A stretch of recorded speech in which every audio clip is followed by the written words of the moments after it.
क्या संविधान का निर्माण बाबा साहब भीमराव अम्बेडकर ने किया था? एक बार ये वीडियो देखिए। क्या डॉक्टर भीमराव अंबेडकर वास्तव में संविधान के निर्माता थे? क्या वही संविधान के निर्माता थे? जब संविधान पूरा तैयार हो गया और 25 नवंबर 1949 को संविधान सभा की अंतिम डिबेट हुई, अंतिम मीटिंग हुई, अंतिम बैठक हुई, तो किसी ने ये बात कही कि बाबा साहब भीमराव अंबेडकर को इस संविधान का निर्माण करने का श्रेय जाता है। उस समय बाबा साहब भीमराव अंबेडकर खड़े होकर के कहते हैं कि यदि आपको किसी को इस संविधान के निर्माण का श्रेय देना है तो BN राव साहब को दो, क्योंकि मैं तो केवल इस संविधान में त्रुटि संशोधक के रूप में था। वास्तव में इस संविधान को तैयार करने का श्रेय यदि किसी को जाना चाहिए तो वो BN राव साहब हैं। ये उन्होंने क्यों कहा, इसके पीछे एक अलग वजह थी, ये भी मैं आज आपको बताना चाहता हूँ। संविधान सभा का निर्माण हुआ 6 दिसंबर 1946 को।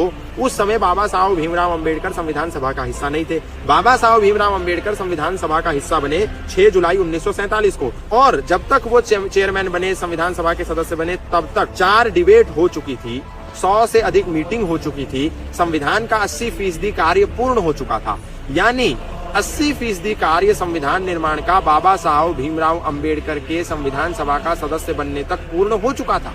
तो ऐसे में संविधान का निर्माता पूरा होल सोल बाबा साहब भीमराव अंबेडकर को कह देना संविधान सभा के अन्य सदस्यों का अपमान है, तिरस्कार है, उनके साथ बेईमानी है। जैसे BN राव संविधान सभा का हिस्सा थे, डॉक्टर राजेंद्र प्रसाद संविधान सभा का हिस्सा थे, सरदार पटेल संविधान सभा का हिस्सा थे, और इसमें से बहुत सारे लोग अलग अलग समितियों के, जो संविधान सभा के अंतर्गत अलग अलग समितियां बनी हुई थी, उन समितियों के अलग अलग अध्यक्ष थे। तो आंख मूंद करके ये कह देना कि बाबा साहब भीमराव अंबेडकर ही संविधान निर्माता है, ये संविधान सभा के 300 से अधिक सदस्यों का अपमान है। उसके बाद भी भीमराव अंबेडकर और सारे सदस्य मिलकर के यदि किसी को श्रेय दे रहे हैं संविधान निर्माण का, तो BN राव को दे रहे हैं, क्योंकि BN राव ने इस संविधान को बनाने के लिए कई देशों की यात्रा करी, दिन रात शोध किया, वो कानून के बहुत अच्छे जानकार थे।